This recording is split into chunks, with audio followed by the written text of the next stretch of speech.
Moi, en tant qu'appartenant à la classe aisée des nantis, pour moi, en tant que partie prenante du leadership de l'establishment national, eh bien, je crois que pour nous, de la bourgeoisie haïtienne, ça a été une gifle, ça a été une honte. Cela veut dire quoi? Cela veut dire que avant 1915, nous avons été incapables, nous-mêmes, de résoudre les problèmes, de résoudre les tâches bourgeoises à l'échelle de la nation. Quelles sont les tâches bourgeoises à l'échelle d'une nation, dans une république bourgeoise? Eh bien, ces tâches sont bâtir des routes, construire des hôpitaux, des écoles. Ce n'est pas des tâches révolutionnaires, ce n'est pas des tâches socialistes, c'est des tâches bourgeoises. C'est avoir une armée, c'est avoir une administration saine, comme les grandes bourgeoisies ont bâti dans leur système, ont bâti ces institutions. Et en 1915, nous n'avions ni armée, nous n'avions pas d'administration, nous n'avions pas de route, nous n'avions pas d'hôpitaux. La faute à qui? Mais la faute à nous, de la bourgeoisie, des bourgeoisies, noires et mulâtres, du nord et du sud, des bourgeoisies. Les uns s'appelaient bourgeois, les autres les militaires, pour distinguer les deux ailes de la bourgeoisie. C'est notre faute. Nous avons été incapables, avant 1915, de remplir nos tâches historiques bourgeoises. Et l'occupant l'a réalisé.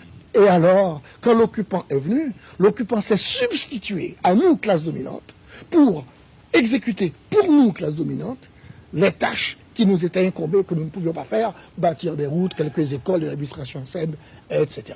Autrement dit, il ne faut jamais oublier que l'occupant, les États-Unis, n'ont pas donné un centime à Haïti, n'ont pas donné un cadeau, un centime à Haïti pendant les 19 ans de l'occupation.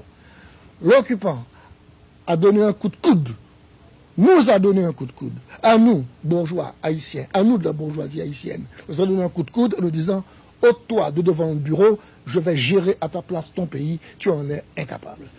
Avez-vous pour autant honte d'être haïtien? Je n'ai pas honte d'être haïtien.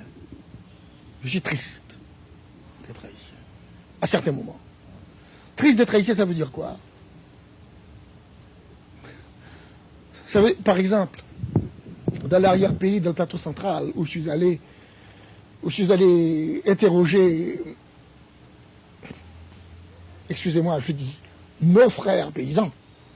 Mais je vous prie de croire qu'il n'a pas, que je dis nos frères sans vanité, que je suis allé interroger nos frères paysans sur la corvée, sur l'occupation américaine. Je me rappelle que l'un d'entre eux, après m'avoir expliqué tout ce qu'il avait vécu, j'étais épouvanté. Et je lui ai dit, mais comment on fait subir ma comme ça? Et il m'a répondu par cette phrase déchirante. Et si simplement, il m'a dit, où qu'on est?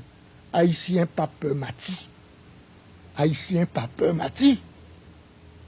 Et bien, il n'y a pas de quoi être triste en entendant une telle phrase. Et cette vieille chanson que j'ai lue dans un vieux journal haïtien au moment du départ, du premier exode des Haïtiens en 1919, ce départ, ces gens qui allaient à Cuba couper les cannes parce qu'il y avait des industries sucrières qui se développaient là-bas. Et dans un journal, on dit, nous avons entendu l'un d'entre eux chanter cette vieille chanson africaine. Malheureusement, je n'ai pas la musique, je me rappelle les paroles de tête.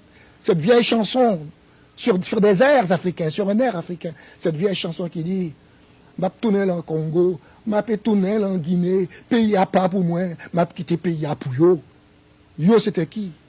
C'est nous. C'est nous. Nous, les privilégiés. Alors, quand je vois, je ne veux pas faire de discours politique, social et révolutionnaire, mais quand même, écoutez, tu m'as demandé si j'ai honte d'être haïtien. Je n'ai pas honte d'être haïtien. Mais ça me fait de la peine à certains moments. Mais n'avez-vous jamais regretté d'avoir écrit telle ou telle œuvre, telle ou telle phrase? Non. Non. Je n'ai jamais regretté d'avoir écrit tel ou tel livre. Pourquoi? C'est parce que peut-être j'ai commencé à écrire des livres assez tard. J'ai commencé à écrire des livres, j'avais environ 50 ans. Et j'étais déjà formé. Et j'ai déjà des convictions. J'ai déjà une vision du monde. Et à 50 ans, on ne change plus. Et alors, j'ai pu regretter d'avoir écrit telle ou telle phrase, parce que de les avoir écrites trop vite. Vous savez, j'essaie toujours d'être précis dans ce que j'écris, mais j'ai pu avoir des impropriétés de termes. Et je regrette, par exemple, une fois, en parlant de quelqu'un, j'ai dit,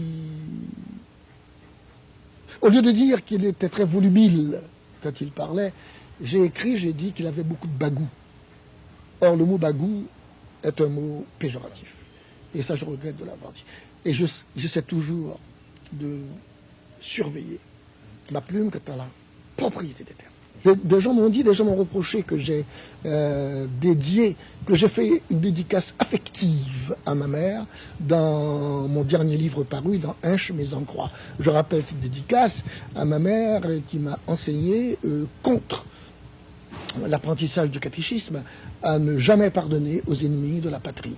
Mais cela est relié pour moi à un événement très particulier de mon enfance. Je vais avoir 6 ans, je vais avoir 6-7 ans, lorsque devant notre maison, comme on faisait alors, ma mère était assise regardant les gens passer, 4 heures de l'après-midi à la rue pavée, il n'y avait pas grand monde, c'était un spectacle.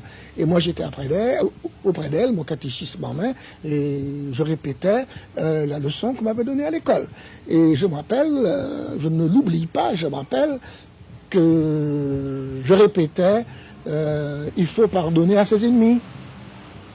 Et ma mère a été surprise et elle m'a montré du doigt à des marines américains qui passaient. Il m'a dit non, tu ne dois pas pardonner aux ennemis de ta patrie.